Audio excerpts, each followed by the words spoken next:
Efectivamente, estimados amigos, vamos a compartir con Jaime de Gamboa. Él es, no sé si el término correcto, interventor en el Atlas Bank, banco que fue intervenido por la Superintendencia Bancaria recientemente. Y vamos a hacer un ejercicio de preguntas breves, respuestas breves, para tratar de abarcar la mayor cantidad de temas necesarios. Si puede encender la cámara y el micrófono, don Jaime, se lo agradecería de todo corazón, para iniciar la conversación inmediatamente a través de Noticias 180 Minutos. Don Jaime, buenos días. ¿Qué fue lo Buenos que días. llevó contundentemente a tomar la decisión de intervenir el Atlas Bank y cuántos cuentavientes tenía este banco? Muy bien, excelente. Muchas gracias por el espacio. Me parece muy relevante poder compartir esta información. Lo primero que hay que decir es que el banco venía bajo una supervisión estrecha, con un interés importante de la superintendencia sobre el mismo, y finalmente, y detectó desde el mes de mayo o antes del mes de mayo, detectó el problema de concentración que tenía el banco de sus activos en una casa de valores, dio las órdenes pertinentes de que esa concentración se eliminara, que se relocalizaran los fondos en bancos panameños de primer orden, eh, instrucción que el banco aceptó, pero nunca pudo ejecutar, y nunca la pudo ejecutar porque, de acuerdo con la evidencia documental, la Casa de Valores no acató las órdenes de traslado de los fondos. Así las cosas, y después de un seguimiento muy fuerte durante todo el 23, el, la superintendencia entendió que el problema de concentración estaría potencialmente generando un gran problema de liquidez si esos fondos no aparecían, y un problema de solvencia. Entonces, en el mes de septiembre, concretamente el 6 de septiembre, inclusive antes de la intervención de la Casa de Valores, la superintendencia toma la primera decisión trascendental, y es que, un poquito de contexto, la ley bancaria que tiene cuatro mecanismos correctivos de problemas, y el primero de ellos es asesor, el segundo es toma de control, el tercero es reorganización y el cuarto es liquidación forzosa. En este caso, la superintendencia recorrió la totalidad de los mecanismos, en el entendido de que había que lograr entender muy bien dónde estaban esos fondos, porque sin esos fondos el banco no tenía viabilidad. Entonces, en primera instancia se nombra un asesor. La asesoría y el diagnóstico del asesor es muy rápido, demora menos de 15 días, y el resultado de esa asesoría es recomendarle al accionista del banco, que le pida a la superintendencia que lo intervenga. ¿Por qué? Porque era evidente que cuando fuesen los clientes a retirar sus dineros, el banco no tendría liquidez para responder. El, la ley bancaria tiene 7 causales para la intervención. Una de ellas es la solicitud del mismo banco. Otra es el no poder seguir manteniendo las operaciones de manera segura. Y otra relevante en este caso fue, cuando hay indicios de iliquidez y de insolvencia. Entonces se toma control. El proceso de toma de control es por 30 días. La ley prevé que pueden ser 30 días adicionales. Y durante esos 30 días, pues el administrador interino, coloquialmente interventor, que fue el suscrito, tiene la obligación de buscar alternativas, todas las alternativas posibles para evitar la liquidación del banco. Dentro de ese proceso, y con una comunicación estrecha con los accionistas, ellos sugirieron la posibilidad de tener opciones de varios grupos económicos interesados en comprar el banco y capitalizarlo, tema que no se veía sencillo conceptualmente, porque ahí habría un hueco si no aparecieran esos activos. Y por esa razón, eh, como bien lo mencionó el señor depositante que estuvo con ustedes en estos días, se dio el espacio de reorganización para tener el espacio, valga la redundancia, de adelantar la evaluación de esas posibilidades de venta. ¿Ese Aquí hay que hueco de entender. cuántos millones era, señor Ok, Gamboa? perfecto. rápidamente le doy las grandes cifras del banco para entenderlo. El banco es un banco de 60 millones de dólares de activos, el banco más pequeño del sistema. Tiene de esos 60 millones de dólares de activos, 43 millones y medio, casi 44, hablemos en números redondos, eh, involucrados con la Casa de Valores National Advisor Corp. O sea, quiere decir que si esos 44 millones de dólares de la Casa de Valores no se logran conseguir, rescatar o recuperar, el banco solamente queda con activos del orden de 16 millones de dólares para hacerle frente a pasivos por 44 millones de dólares. Volviendo rápidamente, las cifras: 60 millones de activos, 44 millones de dólares de pasivos, 16 millones de dólares de patrimonio son las grandes cifras. Si los 43 millones y medio de dólares no aparecen, pues evidentemente el activo que queda es absolutamente insuficiente para atender el pasivo. Entonces le mencionaba que se, se adelantó todo el proceso de reorganización, o se decretó la reorganización para poder hacer el proceso de venta. Aquí hay que entender, usted recuerda el caso Banco Universal, por ejemplo, donde la solución fue vender el banco, pero lo vende el dueño, no lo vende la superintendencia. Entonces, lo que uno hace es facilitar el proceso de evaluación del banco por parte de los proponentes compradores, crear un cuarto de datos, crear una estructura de confidencialidad, etcétera, etcétera, etcétera. Y eso fue lo que se hizo y los accionistas aportaron eh, varias propuestas de compra. Las propuestas de compra no prosperaron, que era el objetivo de la reorganización, y no prosperaron por dos razones fundamentales. Tres de ellas porque el proponente desistió. Cuando vio la información del banco, dijo, no, no, no me interesa, me retiro. Y la última, que la mencionó el señor depositante, que era venía del accionista minoritario del banco, lamentablemente no cumplió con los requisitos que debe tener, que debía tener la oferta en términos de garantías y de comprobación de existencia y procedencia de fondos. Y al no lograrse eso y agotarse el tiempo, y por lo tanto, en la medida en que corre el tiempo, los recursos se van menguando aún más. Entonces se tomó la decisión el 29 de febrero de ir a la liquidación forzosa. Eso más o menos es la razón por la cual eso resume un poco el proceso. Señor Eh, Gamboa, antes de que sí, avance, y discúlpeme que lo interrumpa, pero antes de que avance a mí me gustaría aclarar dos cosas. Usted habla de recuperar los 43.5 millones de dólares que tiene la Casa de Valores. ¿Cuáles serían los mecanismos para poder recuperar los mismos, si nos los puede explicar? sí, Uno es, claro, claro, claro, ¿y claro, en qué claro, momento los cuentavientes del banco se involucran en este proceso o cuándo son informados? ¿De qué manera ellos pueden participar? Ok, listo. Si me permite, le termino de contestar a Álvaro el número de Súper. depositantes y demás, e inmediatamente paso a Sí, cómo responder su no. inquietud. En el tema del número de clientes o depositantes que mencionaba Álvaro, los clientes del banco son menos de 400, de los cuales 232 tienen 609.000 millones de los 43 millones de dólares, y todos tienen menos o cumplen con la condición que les puedo explicar ahora por qué es esa condición. Cumplen con la condición de tener menos de 10.000 dólares. De hecho, de esos 232 hay 200 que tienen menos de 20 dólares en sus cuentas. Y el resto de clientes eh, tiene el resto de los depósitos. Ahí es importante anotar un dato para hacerse una clara idea de la problemática.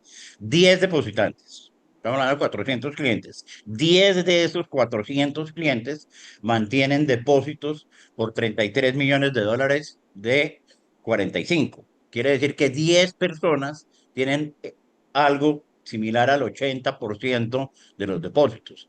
Es un banco de una altísima, altísima concentración en cuanto a los depositantes se refiere, y por lo tanto, eh, pues digamos que eso es un indicador interesante para entender el problema. De esos 10 depositantes, también una inquietud que había el otro día, de esos 10 depositantes que tienen más del 80%, 33 millones de dólares que les menciono, ninguno es panameño. todos son extranjeros.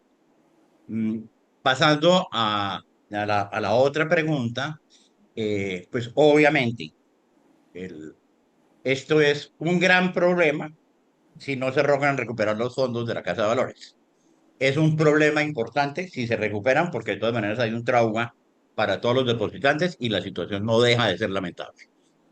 Para la recuperación de esos fondos, se vienen adelantando, porque no es ahorita, se vienen adelantando y utilizando todas las herramientas posibles, desde cooperación internacional, porque esos fondos se supone están o estaban en un corresponsal de la Casa de Valores en la jurisdicción de Canadá. Entonces se han adelantado sí, trabajos de cooperación internacional con Canadá, con Puerto Rico.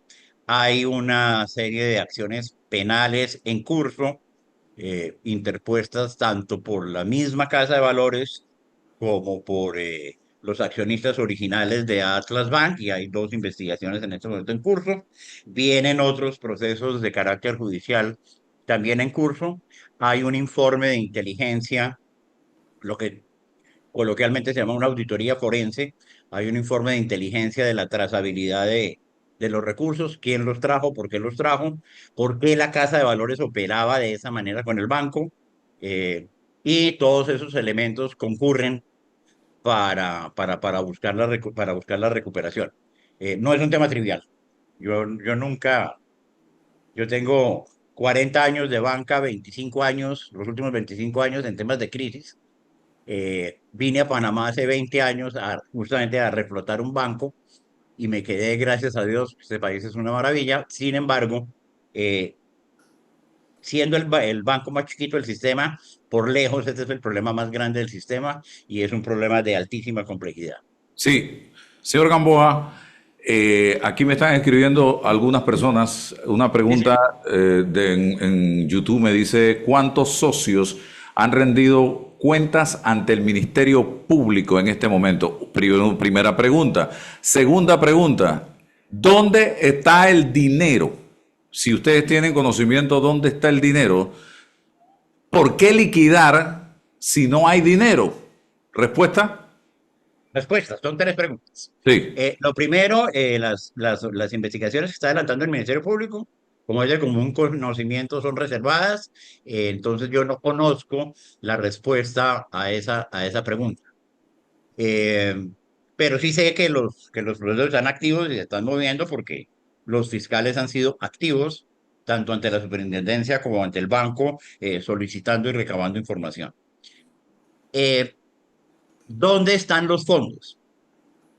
La pregunta del millón. Nominalmente, en documentos, los fondos, y de acuerdo con la contabilidad del banco, los fondos estaban en una cuenta de inversión que el banco tenía en National Advisors, y a su vez National Advisors los tenía en un custodio internacional, eh, que se llama RBC, Royal Bank of Canada, en Canadá, y ahí es donde está la cooperación internacional para buscar la ubicación de esos fondos. De esto que le estoy diciendo, hay documentos que así lo anotan, pero no hay ninguna certeza hasta este instante de la existencia de los mismos. ¿Por qué liquidar si no hay dinero? Es un muy buen punto. El, el banco, cuando estaba en marcha, era un banco que gastaba operativamente cerca de $400,000. Entonces, lo primero que se hace en la toma de control es una reducción drástica de gastos.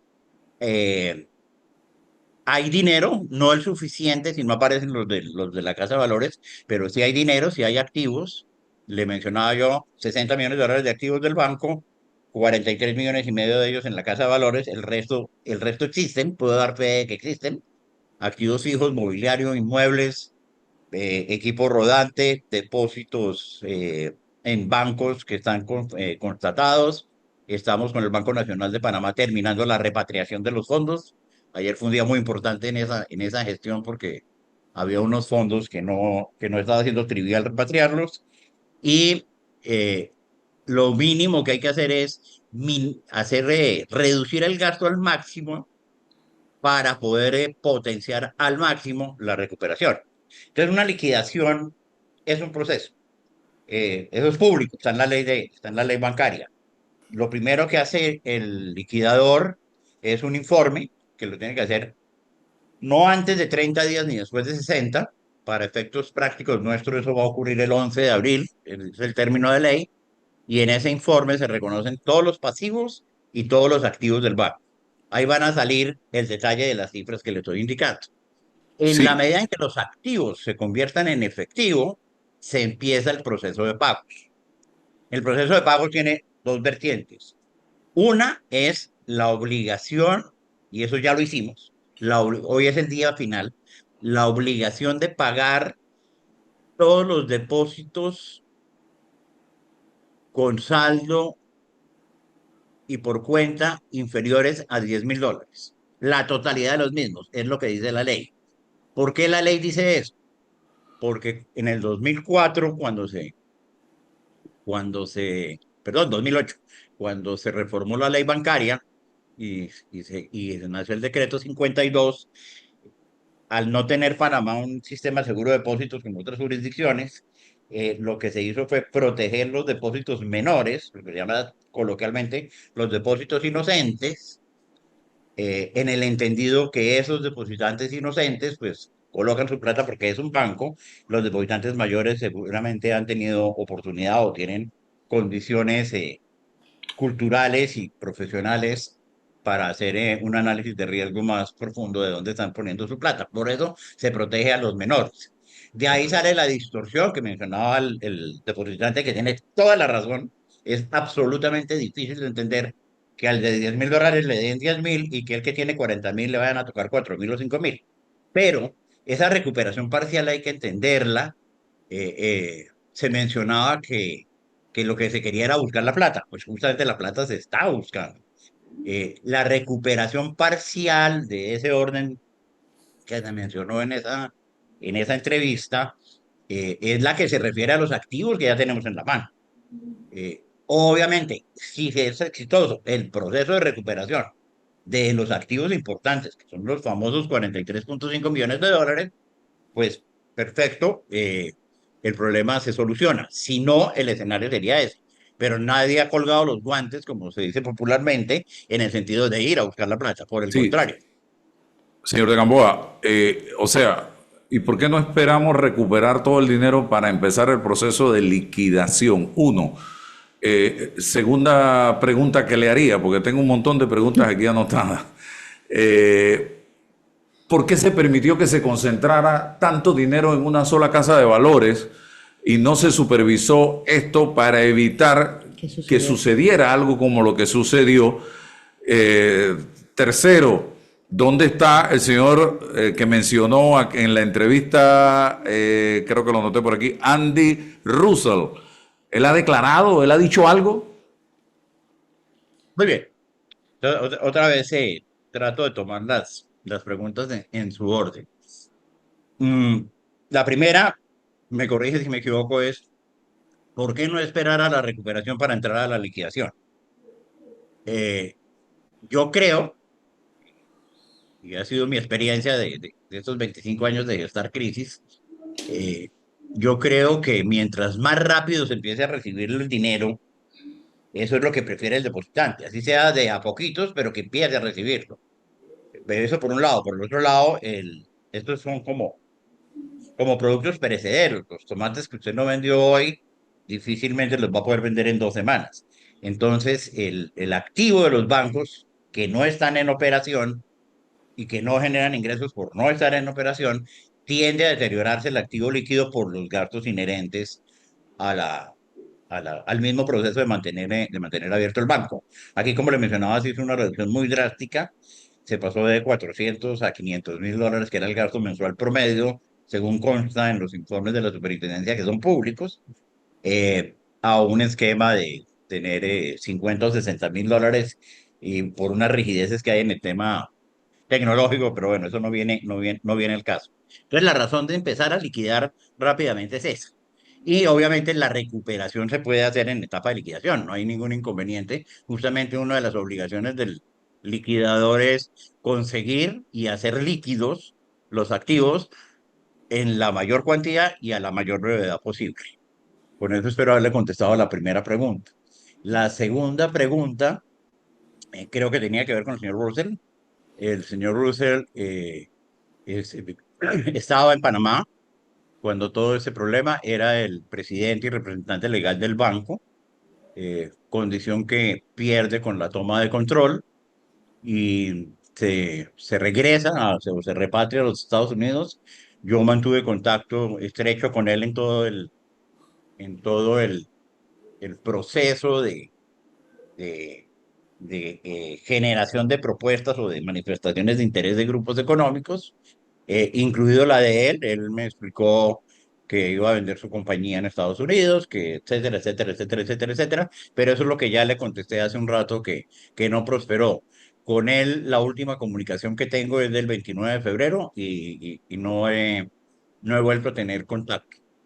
Y el tema de la acumulación, ¿por qué se permitió que Ah, se ok, ok. Y el tema de acumulara la concentración. Muy bien, la excelente. Eh, concentración? Esa es la pregunta, esa es la pregunta del millón. El, hay normativa clara y suficiente para evitar ese tipo de problemas. Este, en particular, el Acuerdo 8 de 2010, que es la gestión del riesgo de concentración. El, la, la superintendencia lo detectó y ordenó la desconcentración. Lo que pasa es que yo creo que ya ahí en ese momento, y esto pues es subjetivo, pero también responde a la realidad a la realidad fáctica que se encontró, ahí ya el daño estaba hecho. Entonces no se hizo el trabajo de supervisión a tiempo. No, Cuando sí usted dice que sí ya el se hizo a daño tiempo. estaba hecho porque no se hizo el trabajo de supervisión a tiempo. Permítame, le digo lo siguiente, sin ánimo de ninguna naturaleza de defender ninguna posición, sino de plantear elementos objetivos. Si usted lee las resoluciones, que son públicas, ahí está toda la historia y se entiende claramente la historia. En la primera resolución, que es la que nombra al asesor, está todo el recuento del tema que usted anota. Evidentemente, el, en el sistema de reportaje, en lo que reportaba el banco y en lo que decía el banco, indicaba que tenía 28 millones de dólares líquidos en efectivo y 15 millones de dólares en un portafolio de inversiones de alta calidad, porque eran bonos soberanos de la República de Panamá y bonos soberanos de la República de Estados Unidos. Ese reporte, verificado en su momento por el auditor externo, quien posteriormente retira su opinión, aduciendo que no le fue suministrada la información real, que eso es un caso insólito, que el auditor retire su opinión, es la primera vez que ocurre en Panamá. eh, Obedece a que por la forma de informar, eh, pareciera que el banco tuviera la liquidez necesaria. Cuando la superintendencia detecta que eso está en una contraparte, que como le digo, eso es a principios del 23, pues toma las medidas de dar las órdenes pertinentes para la desconcentración, pero ya estaba concentrado. En otras palabras, la supervisión es ex post, no es pre. Entonces, Mm. ya, si por ponerle un ejemplo, si yo como gerente de un banco doy un crédito malo, pues después vendrán las sanciones, los requerimientos, los llamados de atención y demás, pero ya lo di y las sanciones vienen porque lo di. Entonces, digamos que ahí hay una zona gris, si se quiere, pero evidentemente la superintendencia sí detectó el tema y tomó acciones en ese momento correctivas, pero ya no fue posible. Señor de eh, Gamboa, sí, si yo hoy, viendo este escenario, me decido a poner entonces un banco para desviar dinero, desviar fondos y operar de manera irregular, puede pasar lo mismo. Me voy y me quedo con el dinero de los cuentavientes y aquí no ha pasado nada. ok, perfecto. Ese tema es muy importante y ese tema lo conozco, lo viví muy de cerca cuando la crisis financiera en Colombia en el año 99 y 2000.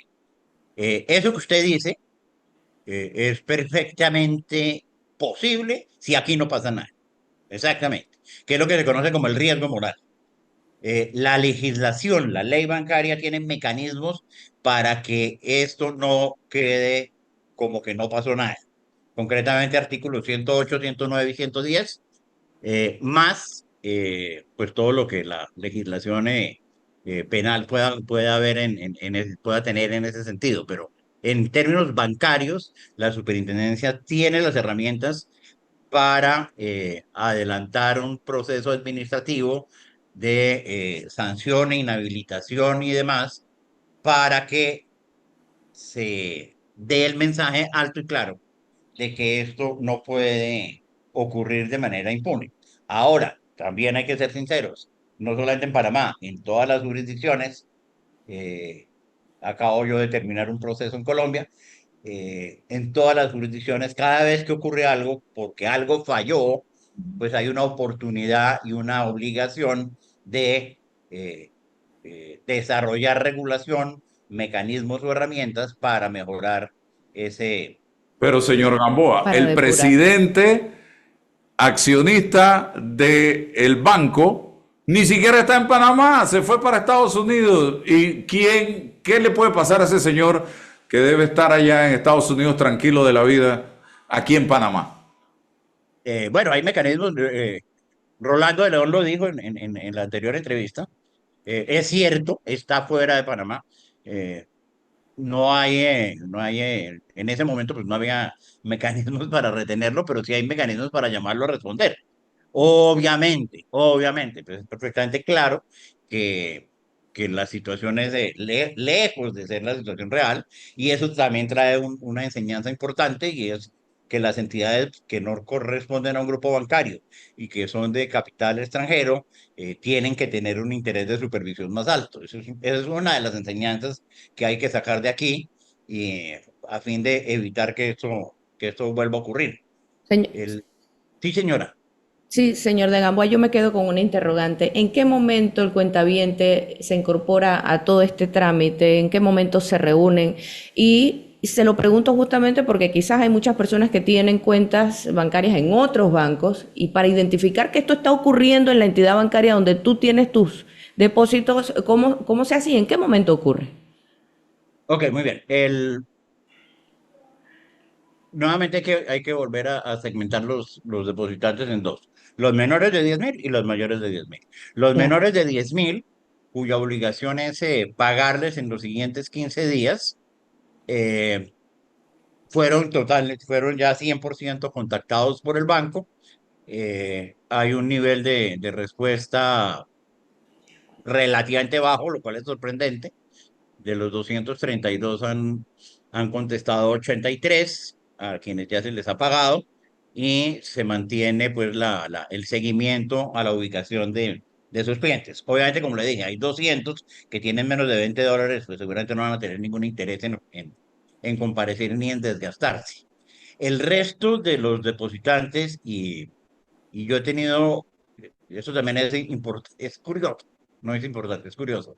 Yo he tenido la oportunidad, yo siempre he dicho que en una situación de estas, cuando uno no está en capacidad de devolverle al dinero, la gente sí tiene una obligación moral de darle toda la información posible. Entonces yo he atendido personalmente a un número importante de depositantes y a todos les he recomendado que que reclamen formalmente su, su acreencia, aunque la ley no exige que eso se haga. Pero de todas maneras es importante y creo que se sienten mejor al hacerlo y eso esa es la forma como empiezan a comparecer o a invitarlos a comparecer a la liquidación. Lo más importante es el informe, lo que llama el informe preliminar que debe ser publicado no antes de 30 días de que quede ejecutoriada la resolución, lo cual, como le mencionaba, va a ser el 11 de abril.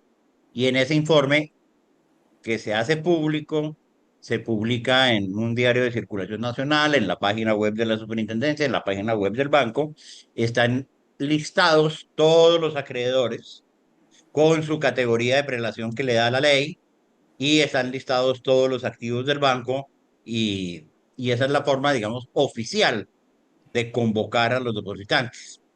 Ahí ocurren varias cosas. Si usted es depositante y no aparece en ese informe, tiene el derecho de pedir aclaraciones o de objetar.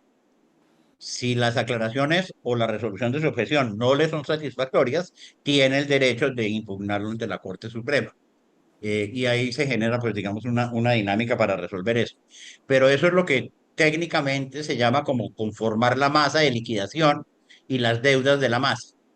Se Bien. hace con ese informe que la ley dice, eso es interesante, la ley dice que no antes de 30 días, si no dijera eso ya lo hubiéramos hecho. Sí, señor de Gamboa, ya para cerrar, el tiempo se nos fue encima. ¿Esto no sienta un mal precedente para el sistema bancario panameño, una situación de esta naturaleza? Yo como ahorrista, yo tengo mi dinero en el banco, no lo tengo en un colchón en la casa, pero ¿No? frente a una situación de esta naturaleza, esto a mí me pone nervioso en este momento y siento como que la superintendencia bancaria lo llama a usted en la actuación o en el rol de bombero. Usted llega con el carro cisterna, pero ya Ya la pasó. propiedad está en cenizas. Sí. No sé, eso es lo que percibo. ¿Qué No, piensa no, de es esos dos correcto, es puntos? correcto, es correcto. Como la licenciada Ana Matilde, como lo decía claramente, yo no soy funcionario de la superintendencia. A uno lo llaman cuando ya hay un problema. Entonces, está perfectamente claro. Y eso fue lo que tal vez el depositante, con toda la razón, porque le entiendo perfectamente su inquietud, preocupación y molestia, cuando yo le dije que cuando yo llegué la leche ya estaba derramada, le parecía que esa era una respuesta que no lo satisfacía, etcétera, etcétera, etcétera. Para contestarle concretamente, esto no es bueno para nadie. Es un hecho lamentable. El Centro Bancario Internacional y la Superintendencia, pues se ven afectados, no hay ninguna duda, se ven afectados. Eh, para calificar y mencionar el problema, yo digo, este es el banco más chiquito del sistema, pero el problema más grande del sistema. O sea, no es un tema para pasarlo de por encima, es un tema que requiere toda la seriedad y va a requerir de acciones que mitiguen ese riesgo moral para mandar el mensaje correcto de que esto es un hecho aislado, que esto que pasó no se va a no se debe repetir, que no hay incentivos para que los bancos procedan de esa manera. Ahora, un tema delicado que espero que se me entienda muy bien. Eh, en Panamá y en todas partes del mundo, los bancos tienen mucha información pública y la superintendencia se preocupa de que esa información pública exista y sea de la calidad y de la oportunidad correcta.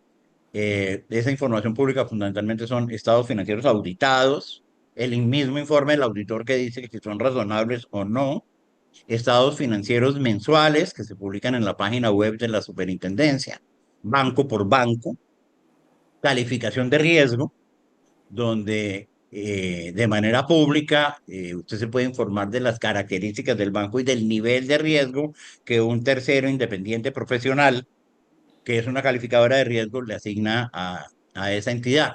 Entonces, sí es muy importante trabajar, como digo yo aquí, hay que arreglar el problema, pero también sacar los aprendizajes para ser proactivo en impedir problemas de este estilo. Creo yo que hay que trabajar fuerte y eso pues convoca a supervisores, al gremio.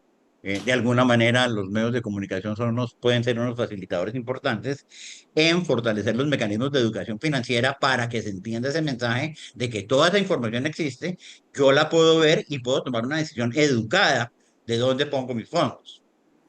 Eso es muy importante, pero sí, señor, esto evidentemente es inconveniente para el centro bancario y es inconveniente para, para la superintendencia, para los depositantes y para todo el mundo.